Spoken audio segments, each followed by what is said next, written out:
se ha convertido en uno de los focos de atención entre los organismos internacionales del continente. Por ahí están pasando asuntos que tienen que ver con derechos humanos, democracia, una agenda muy amplia.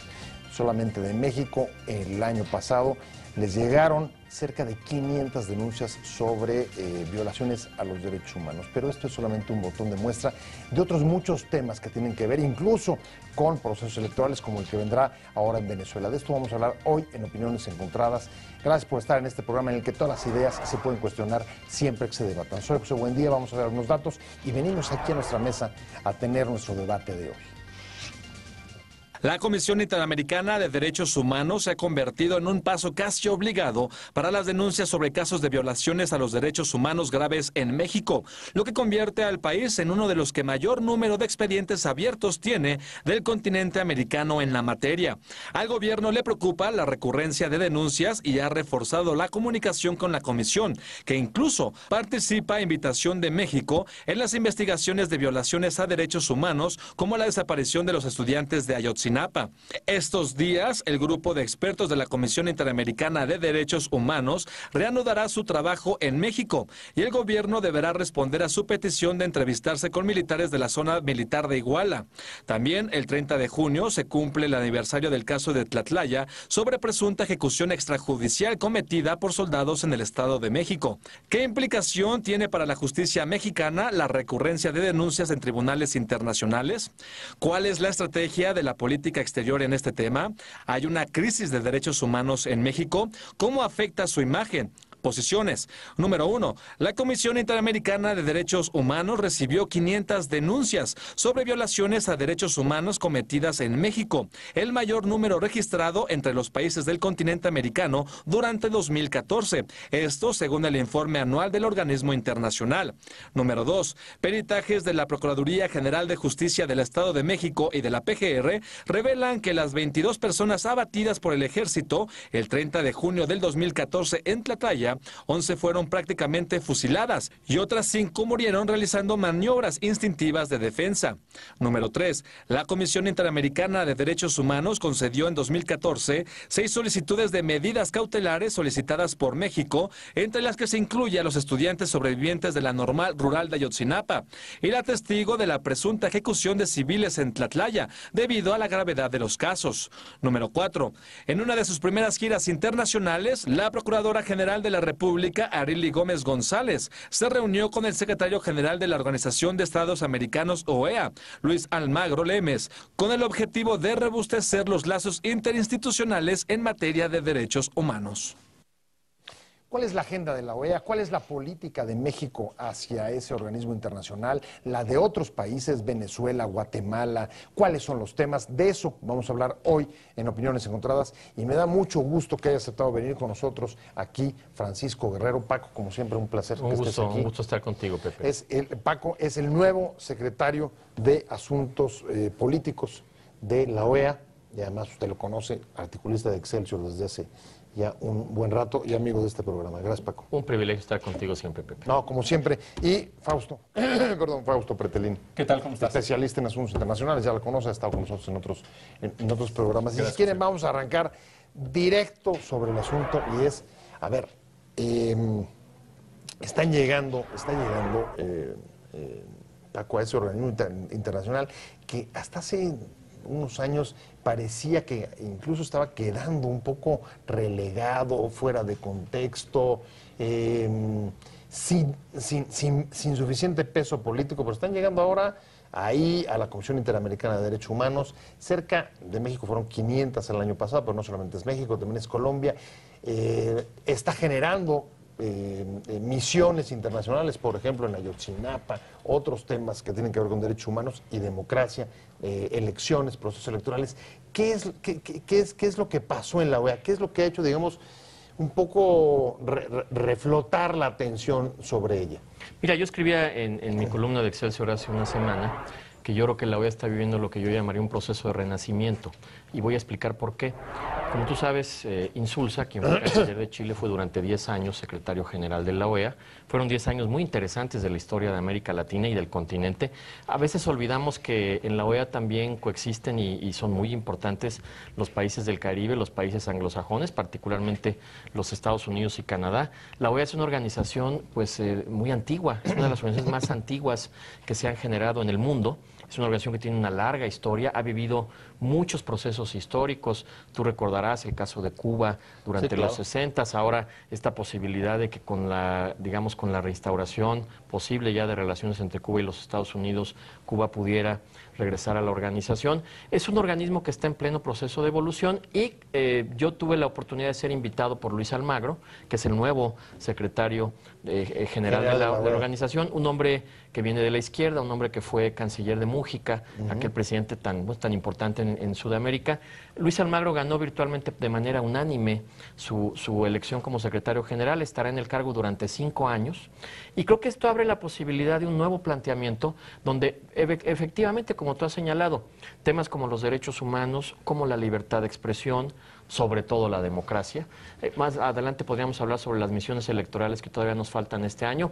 Hace muy poco, Pepe, en el proceso electoral en México vino una misión de la Organización de Estados Americanos bastante amplia, con 70 observadores, que hizo una serie de recomendaciones preliminares que son importantes. Entonces yo te diría que la OEA es un espacio natural para el debate, es un espacio natural para generar consensos y creo que lo que está buscando el nuevo secretario general Almagro es que la organización sea un espacio para resolver diferencias dentro del marco del diálogo, porque en todo el continente, en todos los procesos electorales, yo creo que Fausto coincidirá conmigo, quizá la nueva tónica es que las elecciones son cerradas, que son disputadas, que en todos, casi en todos los espacios se busca que haya observación internacional y esto es algo creo que es positivo para el continente, pero tiene que conducirse con cuidado, a efecto que con mucha prudencia, con mucha tolerancia, pero sobre todo respetando la soberanía de los países miembros, que son todos miembros, estos 34 países que son miembros de la organización, pues puedan tener un espacio, un foro político para discutir sus asuntos. Renacimiento, dice Paco, ¿tú estás de acuerdo?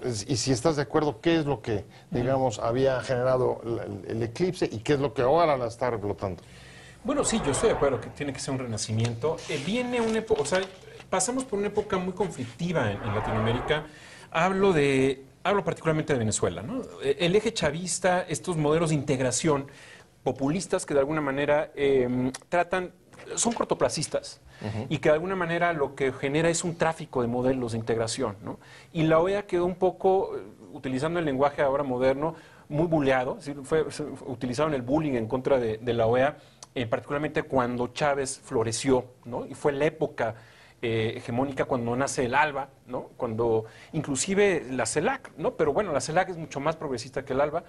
Y yo creo que es una misión importante lo que tú dices, ¿no? Porque en realidad ese ADN histórico que nace en 1948, la OEA, pues nace en una época totalmente distinta a la que estamos actualmente, ¿no? En la que vivimos. Sin embargo, en Latinoamérica somos muy nacionalistas, como que no nos gustan estas instituciones, voy a llamarles supranacionales, aunque la OEA no necesariamente está en esa categoría, sin embargo, haría las veces, y que de alguna forma somos muy celosos, ¿no? De no ceder esta soberanía.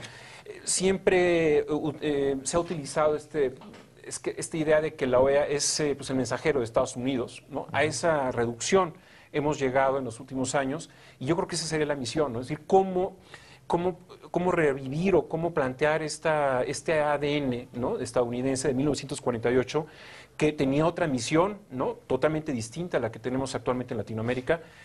Y que bueno, a ver cómo va a ser, ¿no? Yo creo que es lo interesante. Yo creo que el perfil de Almagro es muy interesante, viene de la izquierda, como tú mencionas, y eso es un elemento importante que podría ser beneficioso para negociar con Venezuela. A ver, ahí hay dos elementos que me parecen interesantes, Paco. Uno, sí, es la percepción de la instrumentalización de la OEA por parte de Estados Unidos. Y la otra, el nacionalismo y el recelo de la soberanía nacional, sobre todo enfocado a dos temas. Uno, que además son los temas de la agenda que hoy trae Almagro. Uno, el de derechos humanos, y otro, el de procesos democráticos. ¿Qué es lo que ha permitido que muchos países, incluido México, algunos parece que no tanto como Venezuela, luego nos metemos al caso de Venezuela, hayan, digamos, que relajado un poco la suspicacia o las resistencias, como se le quiera llamar, respecto a que un órgano externo, por no llamarle supranacional, pueda hacer juicios o pueda hacer observación, en el caso de las elecciones, de estos dos temas que son súper delicados, ¿no? Mira, yo creo que yo quisiera retomar lo que dijo Fausto, que hacía una buena revisión histórica de lo que ha sido el siglo XX y habría que atarlo ahora a lo que es el siglo XXI. El lenguaje de la Guerra Fría, que es un poco en el lenguaje en el que nace esta organización, pero también las Naciones Unidas y otras, obviamente estaba ubicado en dos grandes polos de poder muy claramente establecidos. Gran parte de las relaciones interamericanas pasan por digamos, este viejo paradigma, pero yo sí creo, robándome alguna frase que usó Fausto en el corte, que me parece que es interesante, creo que estamos viendo el nacimiento de un nuevo paradigma donde hay temas que son universales. Y voy a poner dos solamente que me parecen de gran relevancia. La defensa de los derechos humanos, que es un tema de la agenda que cualquier sociedad democrática tiene que defender, tiene que postular, tiene que luchar porque los derechos humanos se respeten. Creo que esto es muy importante. Y el segundo, Pepe, una cosa que me parece muy importante, que son las misiones de observación. Es importante explicarle a nuestro auditorio porque normalmente siempre que pensamos en las misiones de observación tenemos un poco solamente la idea del modelo mexicano. Pero las misiones de observación han sido centrales en muchas partes del mundo. Pongo el caso de Haití, por ejemplo, donde la OEA ha tenido un papel muy intenso. Yo acabo de estar hace poco, antes de que me designaran, estuve también en algún otro país, en Panamá, participando en Guyana, y la participación constructiva que puede tener una misión de observación es muy positiva porque para que tú entres a un país, primero, el país te tiene que invitar. Segundo, tienes que firmar un protocolo técnico. Nuestros observadores tienen protocolos de género, tienen protocolos que tienen que ver con la detección de asuntos de violencia, revisan la parte técnica de la instalación de las casillas, llegan antes, están durante el proceso de campañas y luego están el día de la jornada electoral. O sea, todo el... Digamos, hacen una revisión muy importante. Integral. Y las misiones de observación de la Organización de Estados Americanos han ido ganando prestigio y obviamente en muchos espacios donde habrá elecciones este año, te menciono dos así muy inmediatos, el caso de Guatemala, que incluso en la pasada Asamblea General hubo un punto de acuerdo presentado por Argentina, donde todos los países se sumaron por aclamación a la necesidad de fortalecer el proceso democrático. Creo que este es un valor importante. El caso de Haití, que como tú sabes está en pleno proceso de reconstrucción. Y en el caso venezolano, solamente repetiría el tuit que puso el día de ayer hace unos días, el secretario general de la OEA, don Luis Almagro, donde dice que ante el anuncio que ha hecho el Consejo Nacional Electoral de Venezuela, Tibisay y Lucena, que es, digamos, el Consejo Nacional Electoral es un órgano autónomo similar a lo que hace el INE, donde Almagro dice, bueno, las misiones de observación electoral de la OEA están a disposición. ¿Por qué? Porque Venezuela obviamente es un país miembro, y creo que la posibilidad de que una misión se pudiera incorporar tendrá que ser producto de un proceso de diálogo, de un proceso de acercamiento, pero sobre todo, creo que en todos los procesos electorales, actuar con prudencia y con sensibilidad es algo, por lo menos desde la óptica del secretario de Asuntos Políticos de la organización, es algo central. Tenemos que ser muy respetuosos de los procesos internos y que la OEA sea parte de la solución, no que sea parte de incrementar el problema. Procesos internos, sensibilidad, prudencia. El caso venezolano, casi paradigmático de un ejemplo de resistencia frente a la intervención de cualquier organismo de fuera. Ahorita nos vamos a meter a fondo en ese caso y en otros calificativos sobre, digamos, la actividad o los valores de la organización a la hora de meterse en terrenos, Fausto, en el que no deja de haber resistencias históricas, prudencia, sensibilidad, decía Paco. ¿Cómo vences, por ejemplo, cómo ves las resistencias en un lugar como Venezuela? Que ya nos contará Paco, pero hay elecciones 6 de diciembre. Sí, bueno, yo creo que este es un elemento interesante. O sea, es decir, la resistencia de un presidente como Nicolás Maduro que no quiere reconocer que el eje chavista se hizo pedazos. Es decir, este reencuentro entre Estados Unidos y Cuba, de alguna manera, uno de los principales perjudicados de manera inmediata es Venezuela. Y entonces me da la impresión de que el presidente Nicolás Maduro se va quedando sin retórica, ¿no? Ya no tiene ese enemigo, ¿no? que anteriormente lo era, el enemigo de Cuba, y eso lo hace ser muy anquilosado, es decir, ya está de alguna manera muy desgastado, es un personaje que nunca tuvo las tablas para poder gobernar un país, se está demostrando, y de alguna manera, pues bueno, la sociedad civil, creo que a diferencia de que cuando nace la OEA en 1948, es otra situación, otro paradigma, otro país, a pesar de que hay mucha vulnerabilidad en las instituciones, yo digo que es como estas instituciones como la OEA o Naciones Unidas, ¿no? Son una especie como de catering o de prótesis, ¿no? De que tienen que actuar, ¿no? Porque las instituciones locales no están funcionando. Me refiero, por ejemplo, al caso de Guatemala, en donde un brazo político de Naciones Unidas interviene directamente y una investigación muy minuciosa da de alguna manera como resultado que la vicepresidenta Valdetti estaba en plena corrupción, el secretario del IMSS allá en Guatemala, el director del Banco Central. Piden la destitución. Piden la destitución. Entonces yo creo que este elemento de Nicolás Maduro, lo que hemos visto en estos últimos días es que por una parte la presión de uno de los principales opositores, como Leopoldo López, a través de 30 días de huelga de hambre, funciona, ¿no? Medianamente, o sea, convoca las elecciones, pero ahora lo que quiere es, se resiste a los observadores electorales, ¿no? Es decir, no quiere. Uno de los directores del Nacional, un periódico venezolano, estuvo hace unos días en Roma solicitando ayuda, ¿no? Para que vayan como observadores, los italianos vendrán a México, irán a Portugal, porque quieren tener observadores internacionales. Yo creo que de alguna forma se está quedando solo Nicolás Maduro porque ya no tiene ese apoyo de modelos de integración como los tuvo Hugo Chávez. Es decir, Hugo Chávez fue mago a la hora de crear organismos de manera inmediata para luchar en contra de Estados Unidos, ¿no? Pues la verdad es que una situación difícil, Paco, porque a ustedes tampoco les han pedido ir, ¿no? Mira, lo que pasa es que en este tipo de procesos, y te lo digo con la experiencia de haber sido observador electoral, invitado por UNIORE, un organismo regional de autoridades electorales, yo tuve la suerte, el privilegio de ser aceptado por el gobierno venezolano, por el Consejo Nacional Electoral en el proceso de la última elección que tuvo el comandante Chávez y después la última elección presidencial que hubo donde resultó triunfador Nicolás Maduro.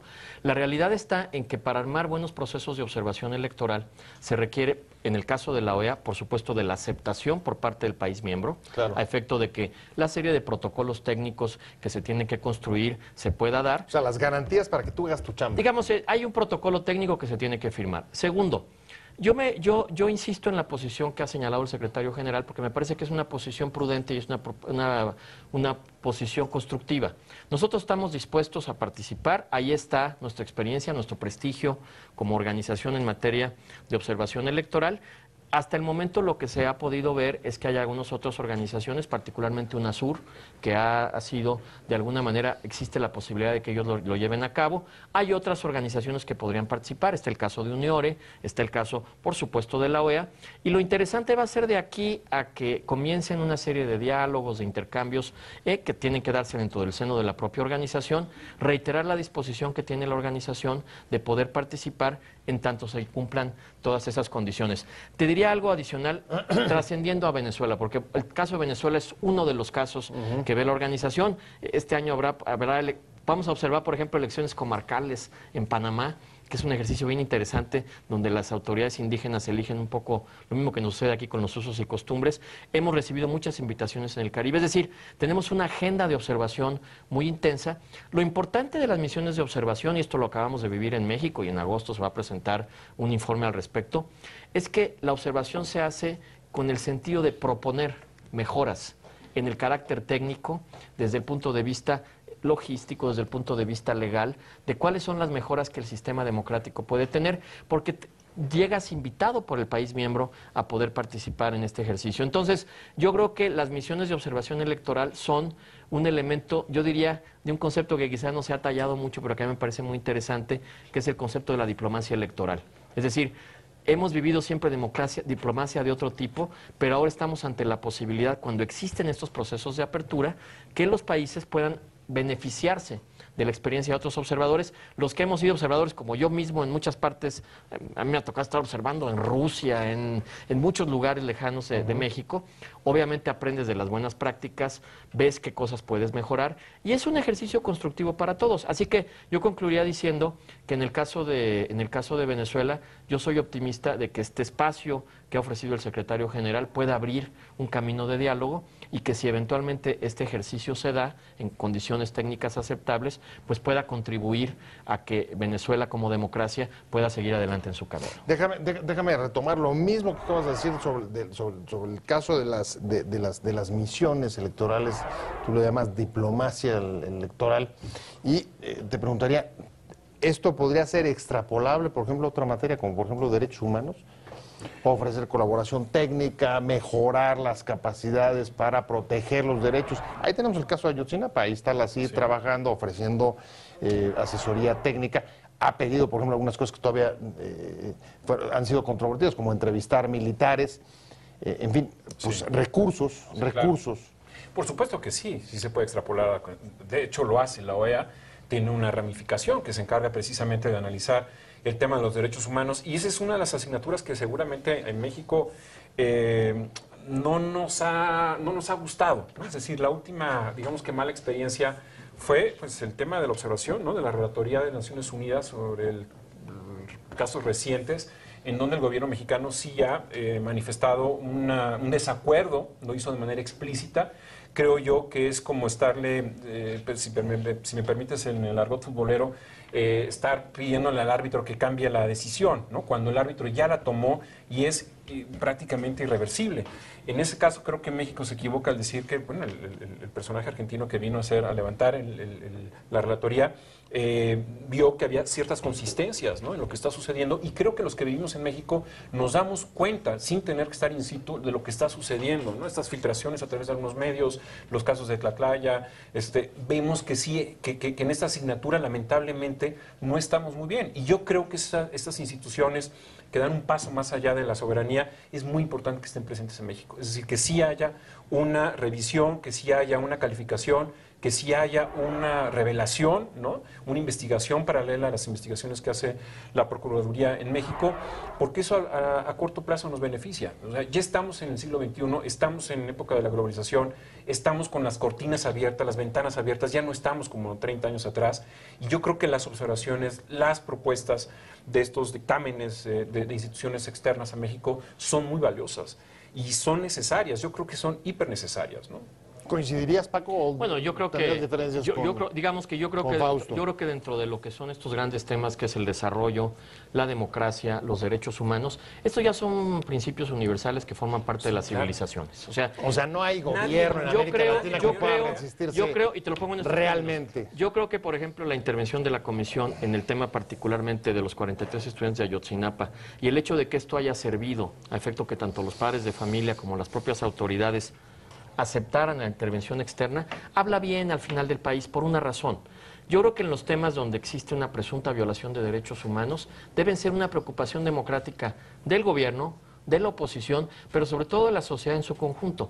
Esta idea de que debe haber más derechos para todos, que ese es un tema que Almagro también ha traído a la discusión, y a mí me parece, por cierto, muy positivo que empecemos a hablar ya de la calidad de los derechos. Esto es algo novedoso que creo que debe incorporarse a la discusión. Tiene que formar parte, tanto en lo electoral como en el tema de derechos humanos. Primero, decir que México ha aceptado participar en estos foros, México ha firmado estos convenios internacionales, se ha obligado a participar en ellos. Solo pongo un ejemplo electoral que a veces se nos olvida. Ustedes saben que las boletas electorales después de la elección del 2006 no pudieron ser destruidas. Se destruyeron en mi último año como consejero electoral del INE. Sí, porque fuimos respetuosos como Estado mexicano, por supuesto. Fuimos respetuosos de la resolución precautoria que tomó en su momento la Comisión. O sea, es decir, creo que el gobierno mexicano y la sociedad mexicana en general tiene cada vez una mayor sensibilidad sobre los temas de derechos humanos, y esto no es gratuito. Yo lo veo acompañado del desarrollo de la democracia. Ahora que venía el proceso electoral, que ustedes seguramente lo recordarán, yo ya no puedo participar mucho en la parte final porque ya había sido nombrado, pero hago un comentario. Había muchos augurios que podían haber hablado de un desastre en la elección, y no sucedió eso. Los mexicanos salimos a votar, elegimos como nunca lo habíamos hecho en la historia. El nuevo panorama político del país es un panorama diverso, pulverizado, con candidatos independientes. Es decir, creo que nosotros vamos avanzando. Con un voto razonado, sin duda. Bueno, indudablemente. Yo creo que nuestra democracia va avanzando y debe avanzar, por supuesto, Pepe, de manera paralela. Yo creo que esta parte de tener estos temas en un organismo interamericano es muy importante, y creo que hay sociedades dentro de las Américas, y cuando hablo de las Américas hablo desde Canadá hasta Tierra del Fuego, que podemos aprender muchos unos de otros, pero tenemos que hacerlo siempre siendo muy cuidadosos del orden interno, de la propia manera en que cada país va teniendo, porque luego tendemos a pensar que tenemos recetas universales, y la verdad está en que quizás las únicas dos recetas universales que en este momento existen es que no hay un mejor sustituto para la democracia, es decir, la democracia es insustituible, y dos, que toda la lucha política, todo el combate a la seguridad, tiene que darse dentro del marco de los derechos humanos. Creo que esos son ya dos pilares importantes. Ahí tienes todas esas demandas. Pues hay que trabajar un poco en lo que... ¿Puedes llevar todas esas demandas, Paco? Me las llevo y les agradezco. Solamente decir que lo que tenemos que buscar es que la OEA se transforme en una red de redes, porque hay muchas redes, las mencionó Fausto de manera muy rápida, hay muchas redes que participan en el sistema interamericano y tenemos que ver que se conecten, sobre todo ahora que está tan de moda conectarnos a través de la electrónica y del internet y del Twitter. Hay muchas cosas por hacer y yo estoy optimista y agradezco mucho que en un espacio nacional podamos platicar temas internacionales. Vamos a seguir conectados en redes con Paco. Muchas gracias. Viendo a ver cómo le va con estas misiones que pues, próximo semestre. Ahí nos veremos en agosto para el informe de la misión de observación en México. Bueno, y luego viene Guatemala, Haití Venezuela. Y el 6 de diciembre, Venezuela. Panamá, hay muchos procesos electorales todavía. Mucha suerte, que te vaya muy bien. Muchas gracias. Muy amable.